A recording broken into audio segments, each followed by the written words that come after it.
All right. Good morning, guys. My name's Kristen. This is my workshop, and I have acquired myself a pretty neat little 1992 Subaru Brumby. For those who don't know what that is, that's like a little mini ute. They're pretty much like rare as hen's teeth nowadays. And the one that I got is running, and she definitely goes. I drove her home, but that's pretty much it. Everything else looks like it's worse for wear. She's got a lot of rust, and she's going to need a complete, I'm going to say not a complete restoration by any stretch of the imagination. Rather, I'm going to be giving her a little bit of a TLC cleanup and hoping to touch every single one of her bolts, systems, panels, you name it. I want to make sure that every aspect of this car has been refinished, refurbished, and rebuilt as necessary. I'm not a mechanic, but I definitely want to teach myself all that I want to using this car as a fantastic platform. Now I'm going to give you a bit of a run through of my little workshop setup here. It's a double garage. I'm freaking loving it. But there are some changes to the space that I want to make. And today I'm going to show you the air filtration system that I've bought. Now, in case you guys aren't aware, many of you would be, working on cars, I'm doing a lot of grinding, I'm doing a lot of sandblasting, and I'm using a lot of spray, fumes, airbrushing, that sort of thing. And to be perfectly honest, I've been using the little disposable masks, and when I come away of an evening, I pull the mask off and it's like covered in dirt, which is pretty gross. And so I'm a little bit hesitant about what's that doing to my lungs, what's that doing for my health long term. So the idea is that I'm going to install an air filtration system, and that's going to help clear up a bit of the dust and, more importantly, some of these really noxious fumes and God knows what that otherwise would be entering into my system. So let's have a look and see what we've got.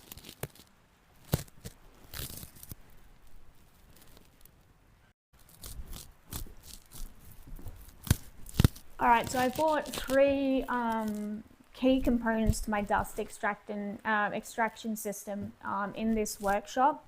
We've got here a cyclone dust extractor. We've got here one of Sherwood, which is seems to be a pretty prominent brand in Australia. This is their compact dust extractor. It's 50 litres, and it's kind of like a specialized vacuum. I have been using this shop vac here to dust extract out of my sandblasting cabinet, and she's just not cutting the mustard, to be honest.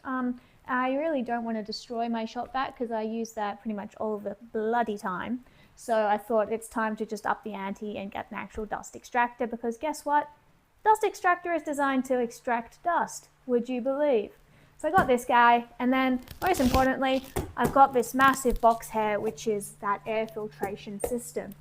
This is also, it's the 1000cc model off of the Sherwood, same guys as these ones.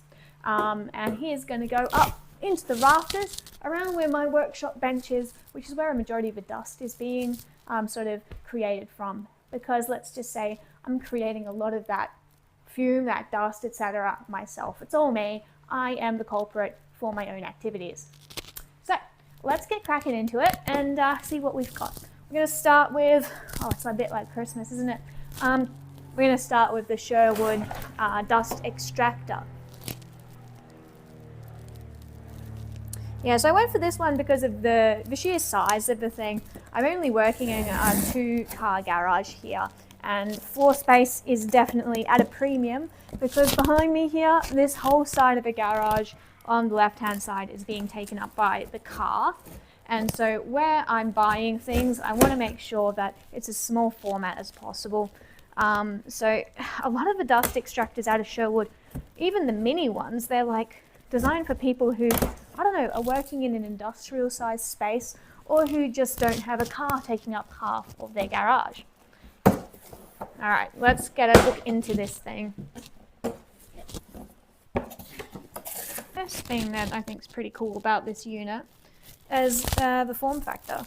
As I mentioned, I was after something that wouldn't be taking up too much space in my workshop, something that I can hide away in a corner. Does its job, I don't have to think about it. So you'll see here, I'm a 5'1". This is your usual mini shop vac from a big hardware store of the green variety, which sausage sizzles. And you'll see that it's a little bit taller, but it's around the same, I'd say, width.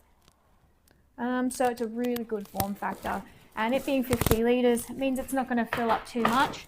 We're not going to be continuously replacing the filters or emptying out the bin. Alright, so let's have a look at this. You'll see, this is the first time I'm doing it, so let's explore together. It looks like pretty simple. Yep, there we go. Pretty simple basic system. Lid comes off like so. And in the bin, alright, so this is what's come in the bin. This is the, I think it's like 63 millimeters. I think like 4 inches or something like that, some imperial measure. 63 or something like that millimeter hose that connects on the back, which is pretty good. We've got some spare bags. We've got some converter nozzles, which allows you to step down, or different generic sizes. So I imagine that'll be the 4-inch to the 2-inch or whatever it is, and then the 1.5 or 1 3/4 inch. And then we've got some hose clamps. One of the reasons that I got this dust extractor was because I'm creating a lot of dust with this 200-litre sandblasting unit. So I'm going to see if I can just sort of squeeze her in here in this little space. So we've got the compressor, we've got a little bit of hose line here, and we've got just enough room, I think, for her to sit quite nicely. And no, in case you're wondering, it doesn't look like it comes with wheels, but that's okay because it's pretty light. Look at that. Fits like a glove. Okay, let's start getting her put together. Along with this dust extractor, what I've got is a cyclone sort of, I guess, dust extraction kit. What it does is the cyclone dust collector will collect some of the larger particles. Most importantly for me, that means it's going to be collecting the sandblasting medium. I'm using garnet at the moment. And hopefully that means it's not going to be clogging this guy up all the time, meaning I have to change out the filter. But hopefully it means I'll be able to collect some of that media as it falls to the bottom of this guy. And depending on how cheap I'm feeling, I could potentially reuse it. So I've did a bit of research, and apparently getting the cyclone dust collector is a must. Highly recommended for people who are doing a lot of sandblasting, and I fall into that category. So this one I just got the complete kit. Yes, I know you can make it from home yourself, but this was like $100, and I thought by the time I faff about trying to figure out all of the different componentry and how to put this sort of thing together, I thought for this format of it, the connections that it comes with, and my purposes, who's complaining? I think it's exactly what I'm after. So I thought, despite the bullet and by the actual gig, buy the actual rig setup rather than mucking around with bucket sizes and trying to figure out diameters. I'm not particularly mathematical, so as soon as I have to start measuring things and like hose sizes, and I'm out. Just what is going on? So this was a really good alternative for me because I am not the smartest person. Yeah. So as you can see, it's about maybe a 30-litre bucket, some sort of gallons for those imperial people, I do not know. It comes, thank Christ, with a nice little operating instruction manual. I got this off of a website in Australia called Timbercon. That's where I also got the Sherwood materials. They are usually aimed at people who are doing a lot of woodworking, but doing a lot of spraying and a lot of sandblasting, I fall into that dust extraction category. Alright, let's have a look. It should come with different size hosing. Here we are. that should fit directly into the default housing on the sandblaster unit. It's 2 lengths of that one, and then a bunch, here we are, bunch of different fitment styles. So you can up, you can reduce, and you are one happy child. And that's pretty much the entire design. Now the idea is that you stick some in here and it'll literally create the cyclone within this bin, and then the heavy media will sink to the bottom here and you can collect it later rather than clogging up the filter of your dust extractor. So let's put this bad boy together. Place the bucket lid upside down and attach the elbow to the lid hole. And there we go. And that's the off-center lid hole.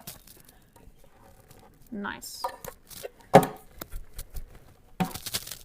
So far, so good.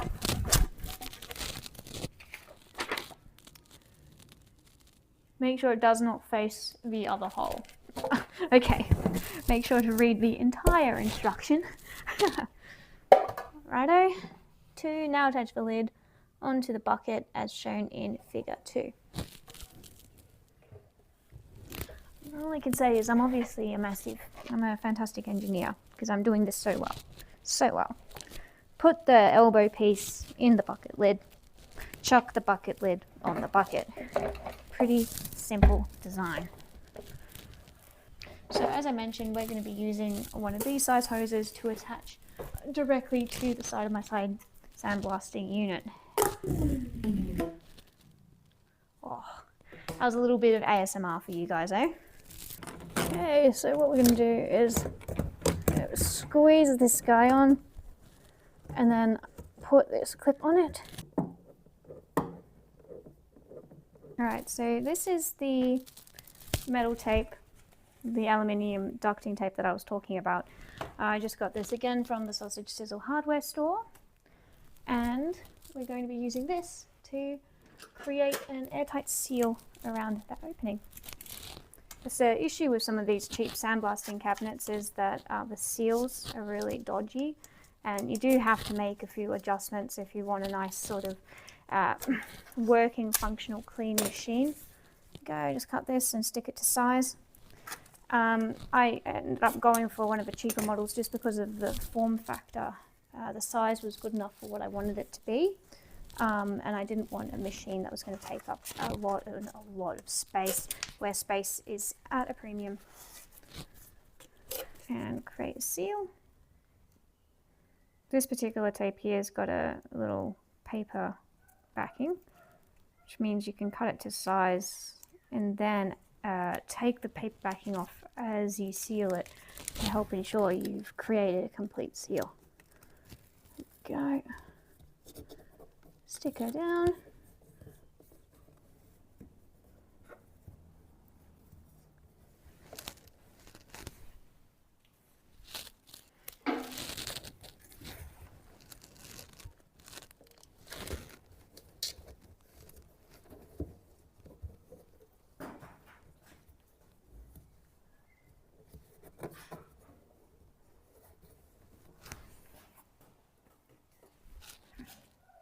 And as I'm sure a lot of you guys who have had any experience sandblasting can attest to, the abrasive material can find a way out and be where you do not want it to be. It's just amazing how dirty these things are. And so I think putting a little bit of extra care into ensuring that there's a complete seal is going to go a long way. There we go. So it's nice and sealed and prepared. So this is going to be a much more permanent solution than if I had used just the traditional shop vac. For one thing, these hoses are not really going to be going anywhere. I'm going to leave this dust extractor connected to the sandblasting unit because that's where a majority of the dust is coming from in my workshop. Luckily, I am not a carpenter at this stage, and so I don't have multiple machines that are generating a significant amount of sawdust, which is a usual usually the most significant culprit for the generation of dust in a workshop environment like this. Okay, so that's nice and tight. Alright, so the solution that I've come up with is we've got this little bench here. It's been sitting outside by our clothesline and I haven't been using it for that purpose. I've had a lot of difficulty standing up and actually reaching the sandblasting unit because I'm really short and I've been standing on my parts box. So this is killing two birds with one stone. Not only now does the cyclone sit here and it reaches, but I can now stand and I can much more comfortably reach and look into the unit. Alright, and the last one that we've got here as part of my attempt to make this place a little bit cleaner is the air filtration system. This is again from Sherwood. It's the 1000cc model. I did a little bit of research around what sort of model would be best for the space in terms of dust extraction, and this one came in really well with respect to the way that it was able to handle different microns of dust. And because of the sorts of chemical work that I'm going to be doing in this space, I thought, golly, that sounds like a good idea. So not only are we extracting dust using the extractor, I'm also backing and I've got access to the garage doors to open up this space and let air out, but this will be able to capture some of that dust that accumulates before and after or during my time in this space.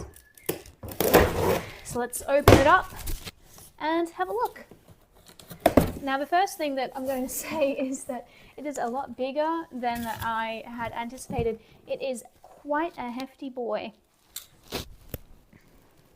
So this thing probably weighs, I'd say, between maybe 30, 35, 40 kilos. It's got the remote here, which is awesome. Comes with batteries, which is even more awesome. And my research of this unit, which in Australia this is branded as Sherwood.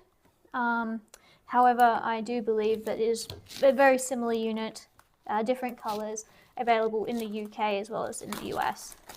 So just same concept, same factory, different brand, different colour. First thing that you'll probably notice is the sheer scale of this unit. This is the 1000cc. There is a 1400cc model as well, which honestly would be fantastic for perhaps industrial applications. The next thing that you'd probably notice is the actual way that this filtration system works. Now you'll see here that this is where the packing of the filter is. These are of course purchasable outside of by the Sherwood people, so you can replace them as need be. Clip these off, pull these up, and you get inside the actual unit. Now one of the really good things about this unit is that it comes with some hardware. Not all the hardware you need, but certainly hardware enough to sort of start you in the right direction. For the purposes of installing this bad boy, I'm going to be putting her up on the roof, and we're going to be hanging her using some chain and eye brackets. So you've got the 4 eye bolts here. We've also got some feet if you were to be installing her on the ground. Everything that I've read, however, is that by preference you would be installing it in the air close to the workplace, the workspace that you're working in. So we're going to be using the eye bolts in this respect. And I'm going to put all this stuff with all my other spare hardware, which I never throw away because I think it's really important, and yet always just sit there and accumulate. So let's start getting this ready to install. Pretty easy to find which way is the top. You'll see the Sherwood line here, logo, handles, which I will definitely be utilizing, and then we've got these 4 bolts which are hand tight and removable. So I'm going to do is I'm going to take out each of these, and then I'm going to be installing each of these eye bolts to the corner.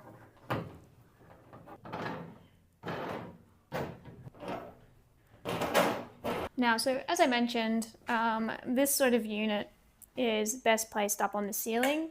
This is my workspace. This is the car. And that's the roof rafter.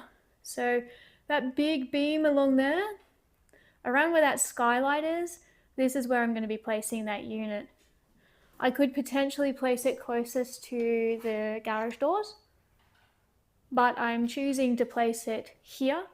And my justification is that this is where I'm going to be spending a majority of my time. And this is where, as a result, a majority of the dust, etc., is going to be being generated from here, as well as from my workplaces and any grinding, etc., on those workbenches. So I'm going to be installing her up there. Now, in order to do that, I have needed to buy additional hardware from the green store. These are the additional things that I've purchased to accommodate the installation on the rafters. We've got a pack of the 60mm snap hook carabiners, and we've got the eye bolts here, which are rated at 40 kilos each, and these also have nut and washer, and they are going to hang up from the ceiling themselves. And then I've also got a length of 128 working load limit rated chain, 2 meters of it, which should be plenty, so we'll go for each corner.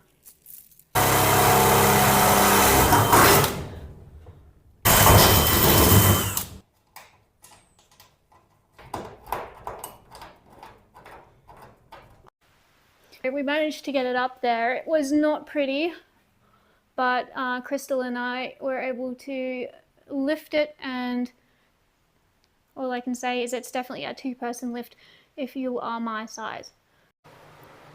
Alright, so that's installed and running, and I can use this remote to change the speed, and it can go pretty crazy.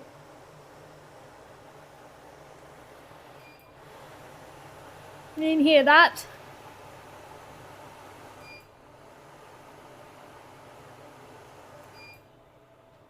We're going to keep it